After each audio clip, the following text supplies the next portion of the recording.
loh. Sudah. Ustaz, saya mau minta lebih spesifik lagi. Pakai doa yang umum, niatnya spesifik. Oh.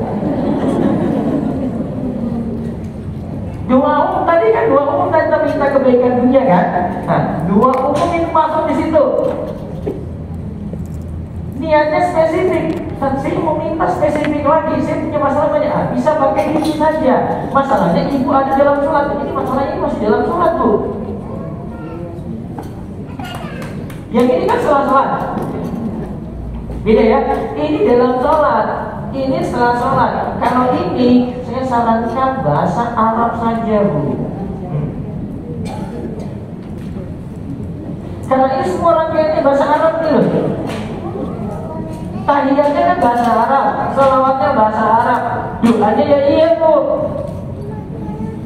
Terus salamnya bahasa Arab. Nah kalau ibu nggak bisa di sini minta macam-macam tapi perinci mau pakai bahasa Indonesia, ya sudah di sini letaknya. Karena kan dua-duanya boleh. Tadi kan kita lagi bahas mana yang lebih kuat di sini. Di dalam ibadah, sebagaimana setelahkan ini.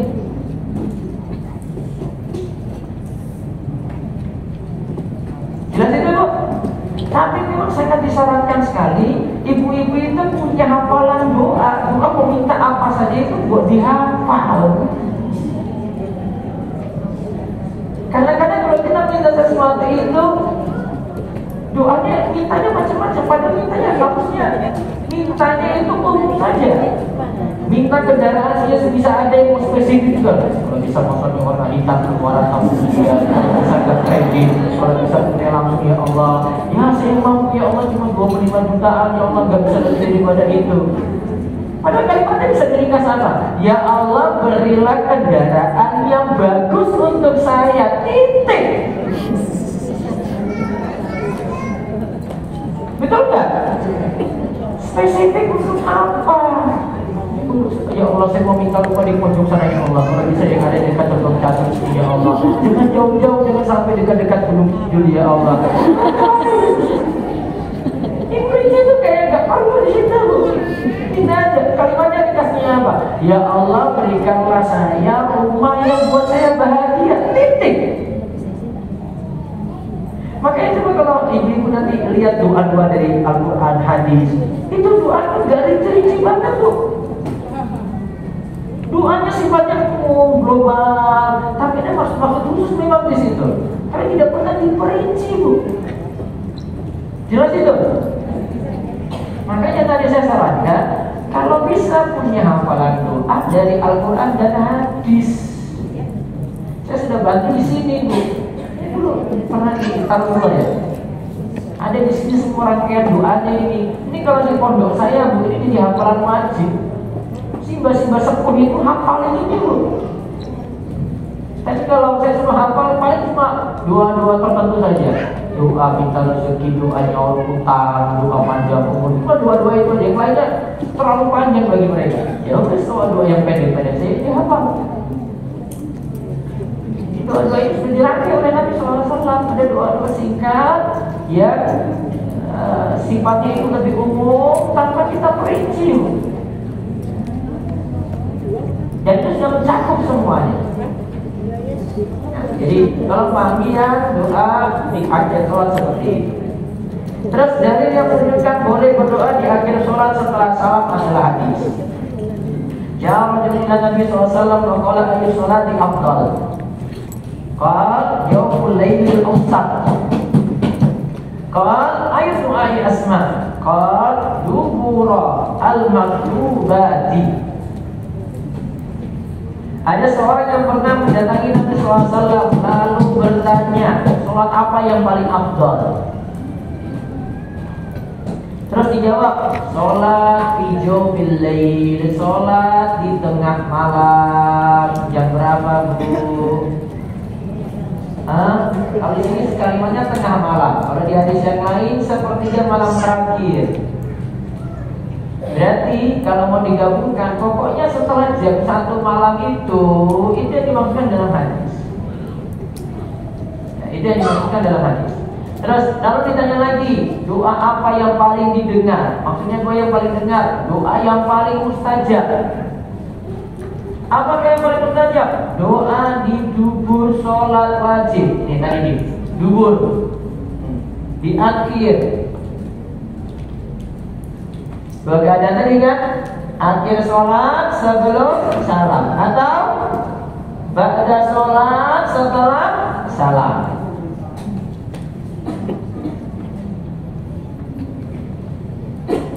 Dan kita lihat doa-doa dari Nabi SAW, beliau baca di akhir sholat. Contoh, doa berikut ini Nabi SAW baca di akhir sholat, dubur sholat. Coba ibu-ibu ikuti doanya ini.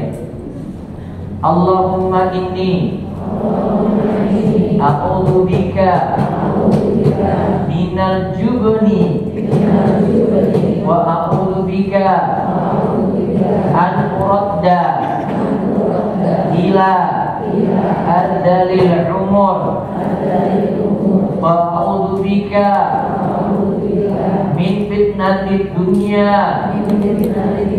wa a'udzu bika min adabil qabri. Coba lihat artinya ini. Ya Allah, aku minta perlindungan kepadamu dari jubni, pengecut di medan perang. Pengertian yang lain dari jubni itu pelit. Terus wa a'udzu bika an uradda ila ardalil umur.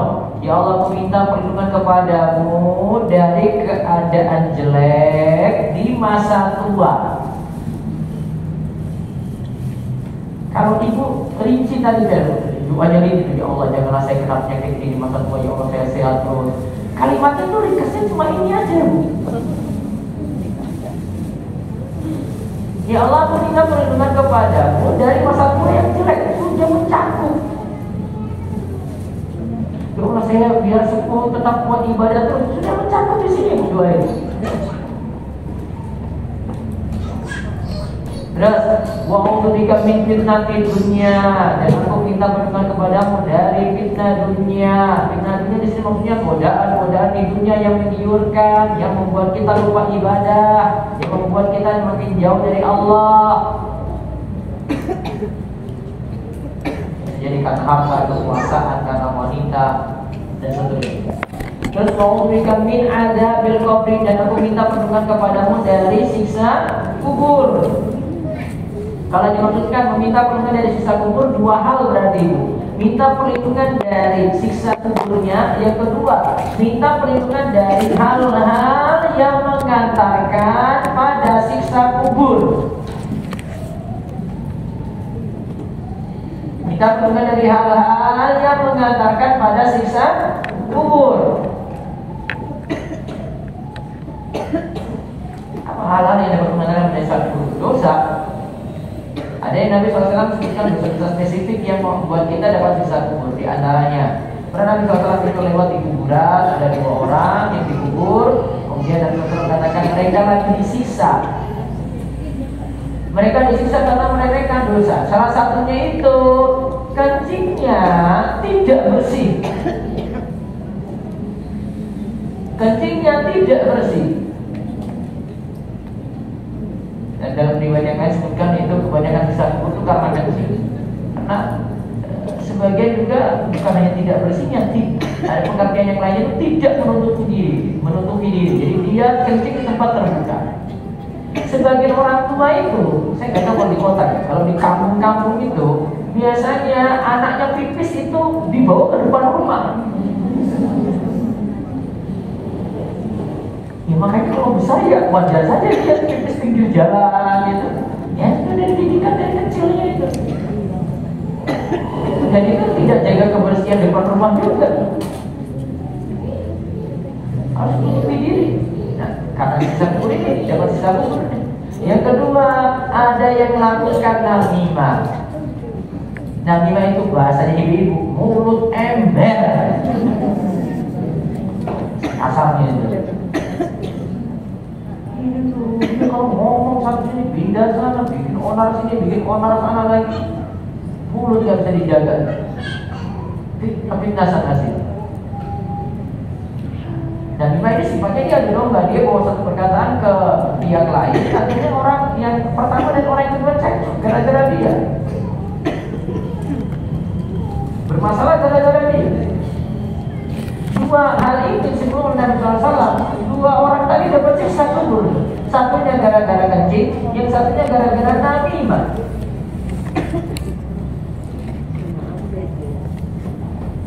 Maka kalau minta perlindungan dari siksa kubur, dua hal tadi itu. Pertama, kita minta pada Allah supaya selamat dari siksa kubur. Yang kedua, kita minta kepada Allah supaya selamat dari hal-hal yang mengantarkan pada siksa kubur.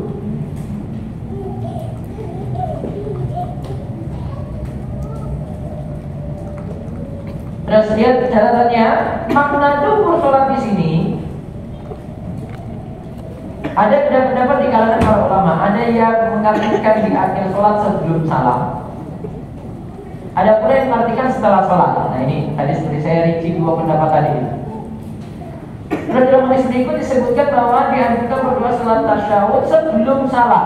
Ini dua ini sebelum salam. Dikatakan dalam hadis dari Abu Hurairah radhiyallahu anhu, Rasulullah sallallahu alaihi wasallam bersabda, jika salah seorang di antara kalian bertasyahud, idza tasyahhada ahadukum falyata'awwadz billah, maka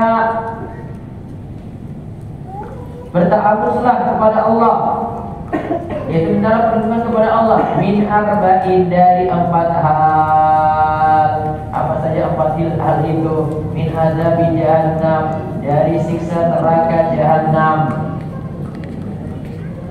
wa adzabil qabri, dari siksa kubur, wa fitnatil mahya, dari fitnah hidup, wal mamat, dari fitnah kematian, wa min syarril masihid dajjal, dan dari kejelekan al-masih ad-dajjal. Summa yad'u li nafsi bima badalahu, kemudian mintalah doa apa saja yang ia inginkan. Coba lihat di sini, meminta perlindungan dari apa? 1, siksa jahannam. Nama neraka itu sudah mencerminkan sifat dari neraka itu sendiri. Ya, kalau disebut nama neraka itu sudah menjelaskan sifatnya. Di sini disebut jahannam. Maka sifat neraka itu jahannam. Jahannam itu artinya apa? Bu'dur qa'ri, sumur yang dalam.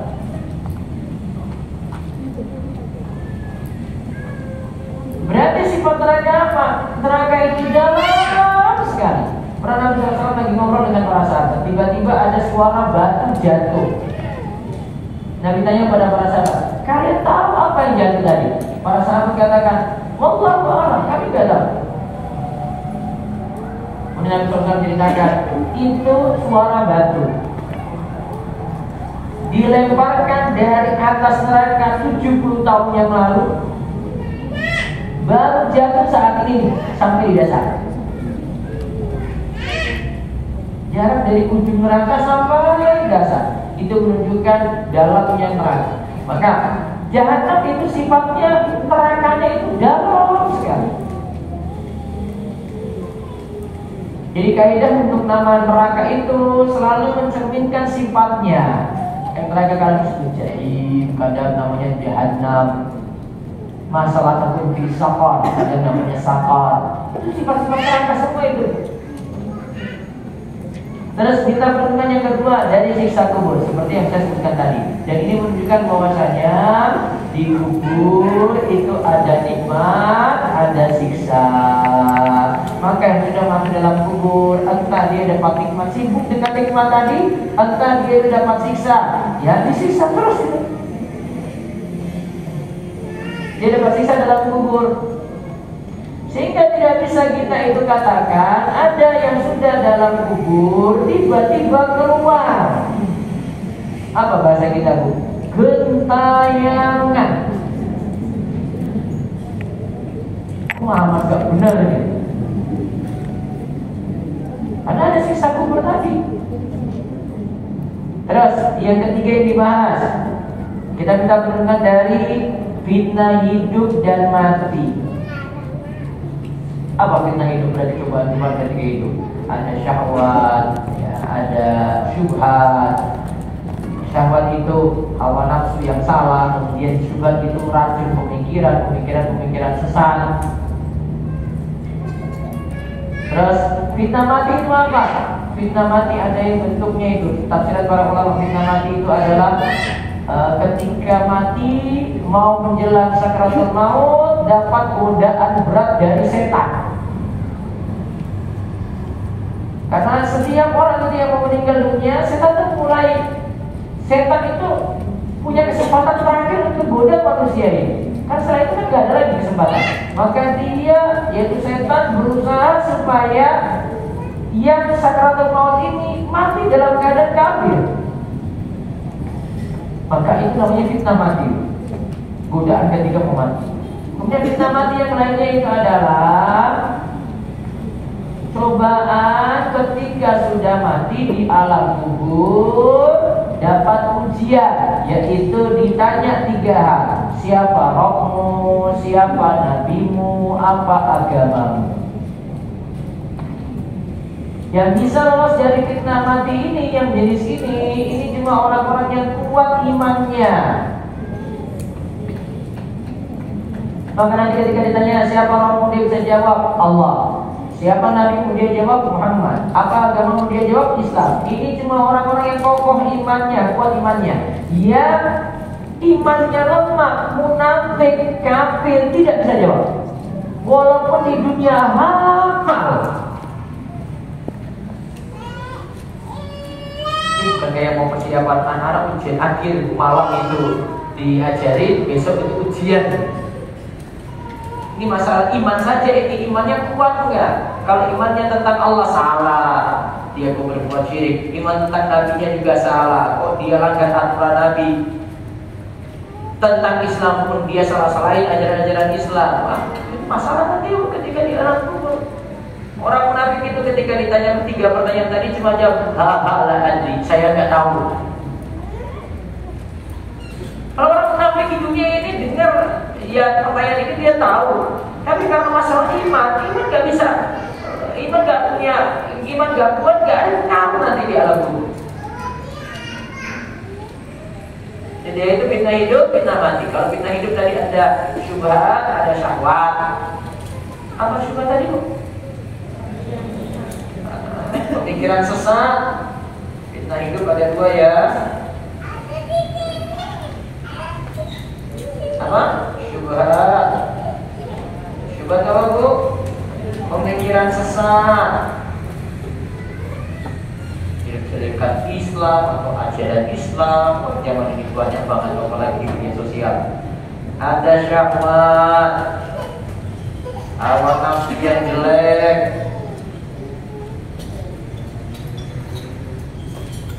hawa nafsu yang keliru.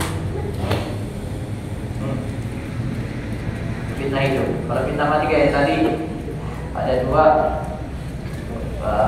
Setan itu goda ketika akan mati, kemudian ketika jawab pertanyaan gugur. Ada istilah syubhat, ada istilah syahwat. Ingat Bu, syubhat dilawan dengan belajar. Pemikiran sesat itu dijawab, lawannya itu belajar. Ilmu yang bisa mengatasi syubhat.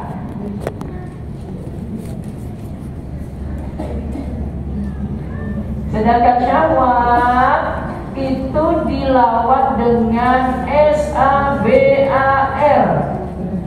Apa Bu? Sabar.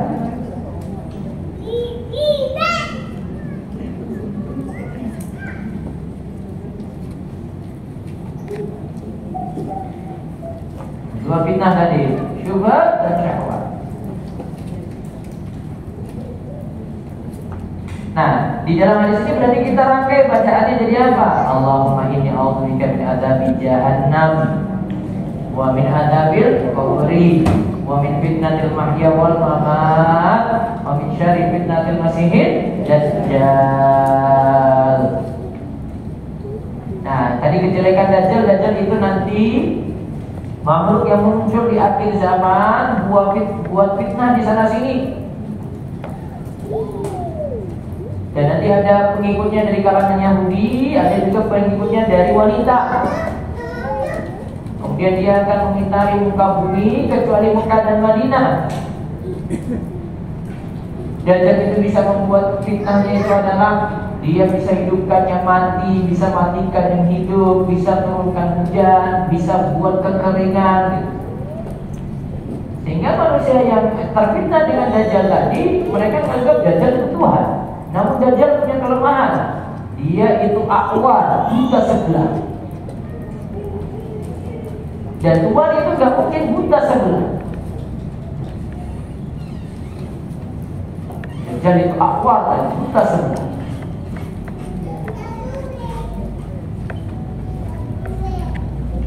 Sudah, sekarang catatan 27. Berzikir ba'da sholat, lalu berdoa. Ini sebenarnya ringkasan yang tadi saya sebut. Ada doa setelah sholat. Jadi kan urutannya tahiyat, kita salam, terus zikir. Tadi zikir yang saya sebut ya. Terus doa. Ini panjang bahasanya dari Ibnu Qayyim, lengkap seperti ini. Baik, saya lompat. Terus lihat catatan 28. Doa terkabul pada hari Rabu. Apakah ada doa yang terkabul pada hari Rabu? Kesimpulannya di catatan terakhir di halaman 74 itu hadisnya dhaif atau lemah, sehingga tidak ada doa khusus pada hari Rabu. Ya, tidak ada doa khusus pada hari Rabu. Kemarin kita sudah bahas ada doa yang terkabul pada hari apa? Hari apa ini, Bu? Jumat. Ya, doa yang terkabul pada hari Jumat. Nah, manfaatkan hari Jumat saja dalam sepekan ini.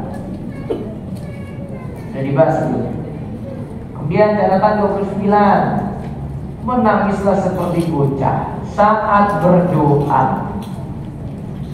Maksudnya apa? Yang sebagian ulama berkata, kun mislah sobi idza ishtaha ala abawaihi syahwah falam yumakkinahu qa'ada yabki alaihim fakun anta mislahu idza sa'alta rabbak wa lam yu'tikahu faq'ud wa baki alaihi. Jadilah seperti seorang bocah. Jika bocah itu sangat-sangat suka sesuatu, lantas ketika dia minta kepada orang tuanya lalu tidak diberi, dia akan nangis terus. Gak diberi, dia nangis terus kan? Berarti dia ingin minta terus. Dia minta di hadapan orang tuanya tadi sambil menangis. Maka jadilah engkau seperti bocah tersebut. Ketika engkau meminta kepada Allah lalu belum dikabulkan, maka caranya gimana? Duduk minta lagi, nangis di hadapan Allah lagi. Minta terus kepada Allah sampai dikabulkan doa tadi. Maksudnya persamaannya seperti ini. Maka kita tidak boleh mengatakan doaku belum terkabul, terus tidak boleh. Justru kalau doa itu belum terkabul, maka Allah lagi uji kita supaya ini mau diberi gak sih? Kalau mau diberi minta aja terus. Dan beda dengan manusia, kalau manusia dimintai terus bisa malu.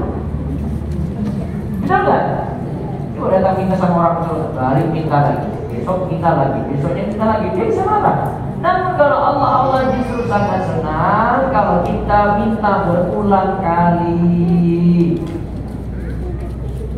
Sekarang dia datang 3 keadaan yang membuat doa itu terkabul. 1.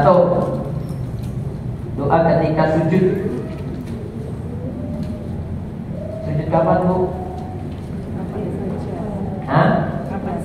Sujudnya itu ketika sholat. Gak usah ibu buat sujud sendiri untuk mau doa. Paham gak bedanya? Ustaz, katanya doa sujud terkabul. Saya sujud karena dia ternyata sampai doa ya udah. Ibu cukup ibadah, lakukan sholat, pas dapat sujud, berdoanya ketika sujud. Nanti ada keterangannya. Terus yang kedua, doa di akhir sholat sebelum salam. Setelah baca sholawat pada tahiyat akhir. Itu tadi seperti kita terangkan. Terus yang ketiga, doa ketika sedang berpuasa. Ini juga sudah kita lewat. Terus yang keempat, doa ketika sedang ihram, saat haji, saat umrah, saat wukuf di Arafah, saat di Musdalifah setelah subuh hingga keadaan terang, saat sa'i di Bukit Sofa dan Marwah, serta saat melempar jumrah ula dan musta. Tadi saya sebut ya, ula dan musta tadi itu di hari tasyrik. Nah, tempat-tempat ini semuanya ada didapati saat umrah. Tadi umrah itu ada di saat waktu sa'i itu, dan yang lainnya itu di waktu pelaksanaan ibadah haji. Ada wukuf di Arafah, ada mabit di Musdalifah, dan saat sa'i di Bukit Sofa dan Marwah itu juga ditemukan dalam ibadah haji. Sedangkan pula dan musuh tadi itu lempar jumrah ketika ibadah haji di tanggal 11, 12, dan 13.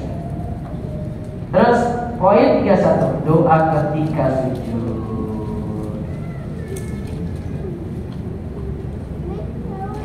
Dari Ibnu Abbas radhiyallahu anhu bahwa Rasulullah sallallahu alaihi wasallam bersabda, "Fa amma ruku'u fa adimu fihi rabbah azza wa jalla wa amma sujudu fastaidu fi du'a fa qaminun ayustajaba lakum." Apabila adapun ketika rukuk,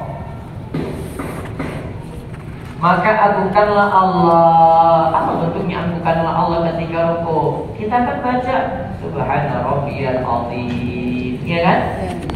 Di antara bacaan rukuk adalah Subhana rabbiyal azim. Itu isinya mengagungkan Allah. Sedangkan ketika sujud, maka bersungguh-sungguhlah dalam berdoa. Maka doa tersebut pasti dikabulkan untuk kalian. Tadi doa itu saat sujud. Doa itu kita lakukan saat sujud. Nanti saya akan kasih tahu aturannya.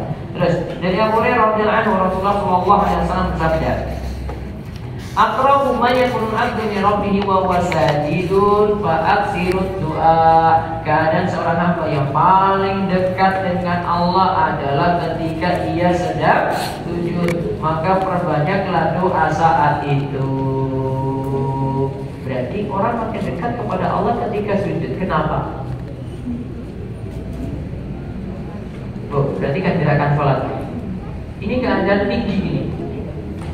Ini paling tinggi, berdiri. Terus rukuk makin rendah kan?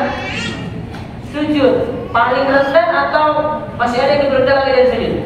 Sujud itu paling rendah.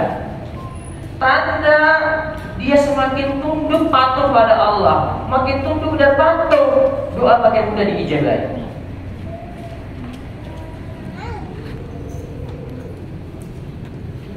Nah, sekarang bagaimana hukum memperlama sujud terakhir untuk berdoa? Maksudnya apa di sini? Karena sebagian orang itu saat rakaat keempat, rakaat terakhir ini ya, di sujud terakhir, sujudnya lama sekali. Apakah seperti ini ada tuntunannya? Kita lihat di sini fatwa dari ulama Saudi. Syekh Abdul Al-Jibril berkata, "Aku tidak mengetahui adanya dalil yang menyebutkan untuk memperlama sujud terakhir dalam sholat. Yang disebutkan dalam berbagai hadis adalah rukun sholat atau keadaan lainnya hampir sama lamanya untuk gerakan-gerakan sholat yang ada. Jadi tidak ada yang memperlama, dalil yang mengatakan perlama sujud terakhir." Syekh Abdul Al-Jibril juga mengatakan, "Aku tidak mengetahui adanya dalil yang menganjurkan untuk memperlama sujud terakhir dalam sholat. Akan tetapi memang sebagian imam melakukan seperti ini sebagai isyarat pada makmum bahwa rakaat ini rakaat terakhir nih, makanya tandanya imamnya memperlama sujud terakhir. Karena mereka pun memperlama sujud saat itu.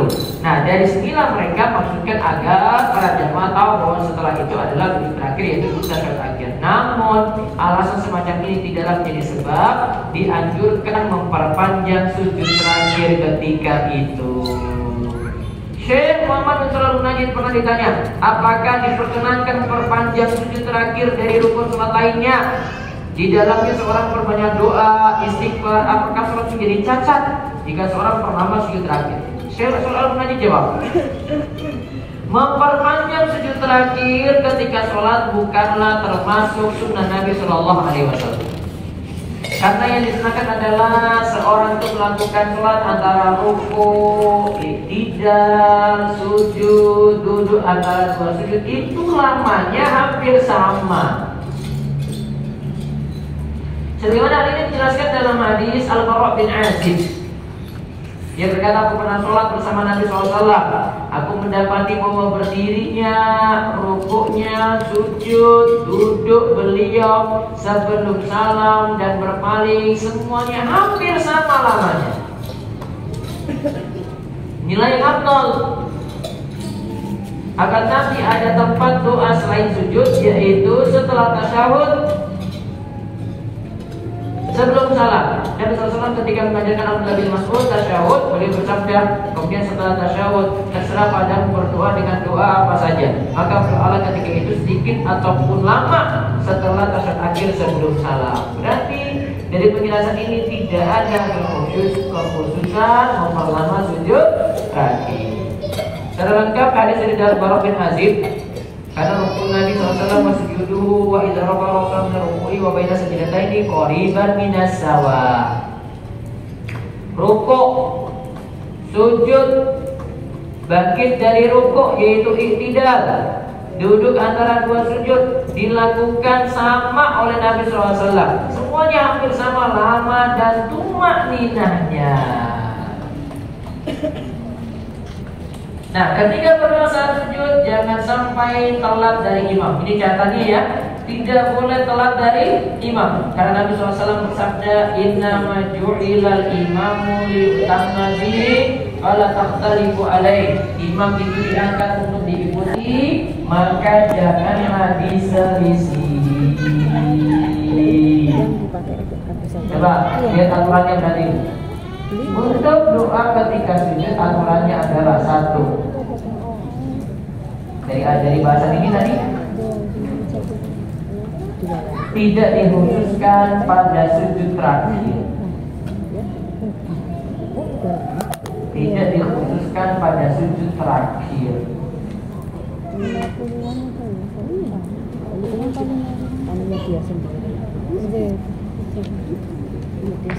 Dua,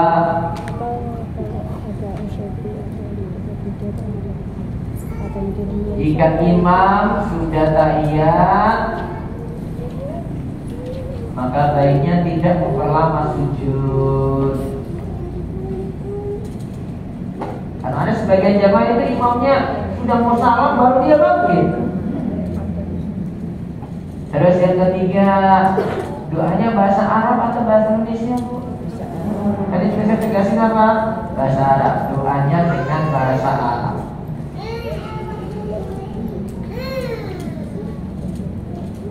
Terus yang keempat, doanya bisa berasal dari ayat Quran. Itu tidak masalah. Doanya bisa berasal dari ayat Al-Quran. Itu bukan berarti baca Quran ketika sujud, bukan. Ibu lagi baca ayat yang isinya doa. Itu masih dibolehkan, itu bukan masuk tilawah, namun lagi doa. Doanya pakai apa? Rabbana atina fid dunya hasanah wa fil akhirati hasanah wa qina adzaban. Kemudian terakhir, doanya semestinya dengan ini bahasa Arab ya? Sudah, tadi 4 ayat. 4 ini jadikan aturan ketika doa saat sujud. Ingat tadi ya, Nabi SAW itu gerakannya hampir sama loh tadi. Berdirinya, kalau berdirinya lama, nanti rukunya juga lama. Hampir sama berdiri dan ruku. Itikadnya juga agak lama, terus sujudnya juga sama. Hampir sama gerakan-gerakan tadi itu. Kalau berdirinya lama, nggak mungkin nanti sujudnya lebih lama daripada berdiri. Itu maksud penjelasan dari hadis Al-Farrah bin Azib. Wallahu a'lam bishawab. Semoga jadi ilmu yang manfaat. Besok pagi saya kajian di Masjid Kampus UGM, nanti bahasanya tafsir Al-Fatihah. Terus saya nanti tambahkan dengan fikih kurban untuk wanita. Fikih kurban untuk wanita. Kalau saya buat dari saya fikih kurban, akikah dan sunnah salat dari lain. Baik, silakan jika ada pertanyaan.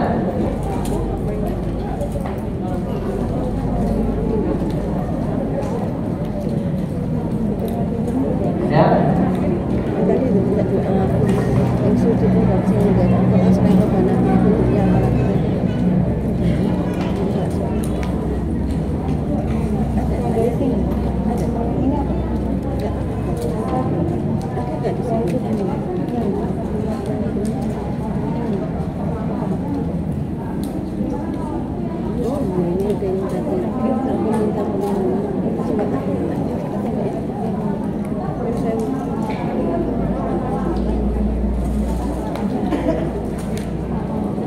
Apakah boleh ketika di akhir sholat sujud terakhir tadi apa? Setelah tahiyat? Ya.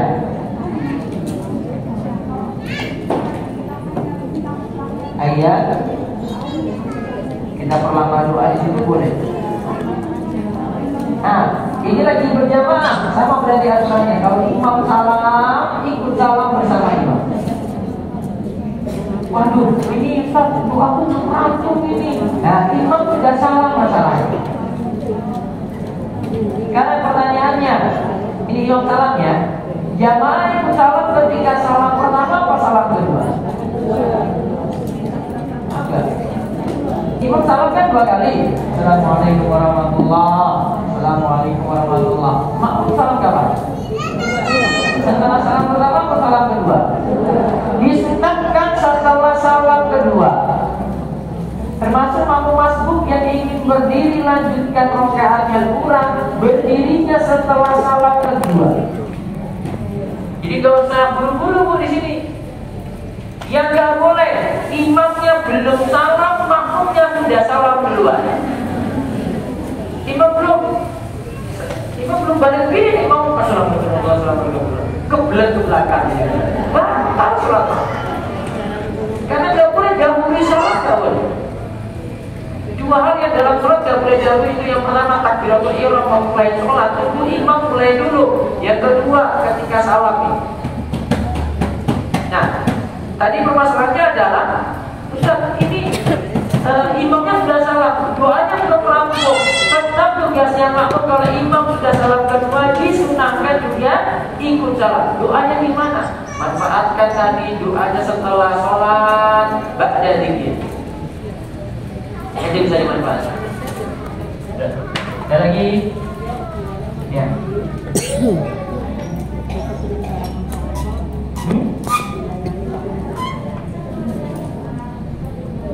Imam sudah salam, kita kurangnya doa Allahumma inni a'udzubika min adzabi jahannam. Sebenarnya ya, rampungkan dengan cepat doa itu baru kemudian salam gak apa-apa.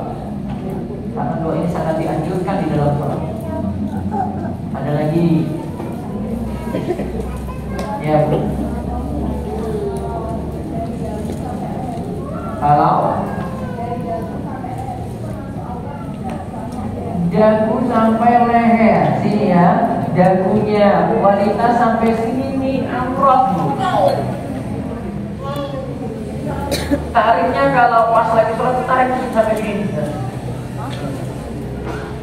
Di sini ini bukan bagian dari wajah, karena ini enggak basuh ketika wudu. Ya, ada lagi.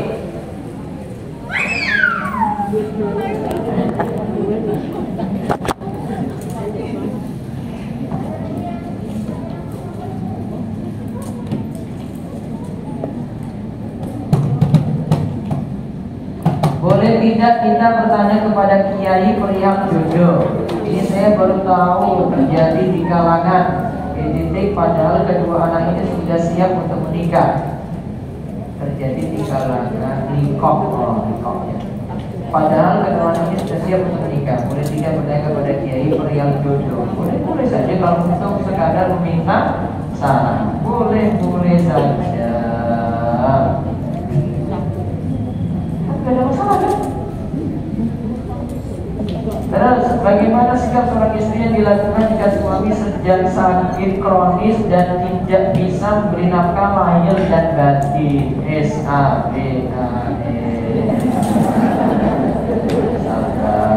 Tolong suami banyak doakan suami siap bersama ketika senang maupun duka. Iya kan? Jangan cuma pas senang saja terlihat suami susah, urus sendiri aja suami itu, kayak gitu. Urusnya sama-sama terus. Yang mudah-mudahan dapat pahala besar dengan mengurus suami dalam keadaan seperti ini.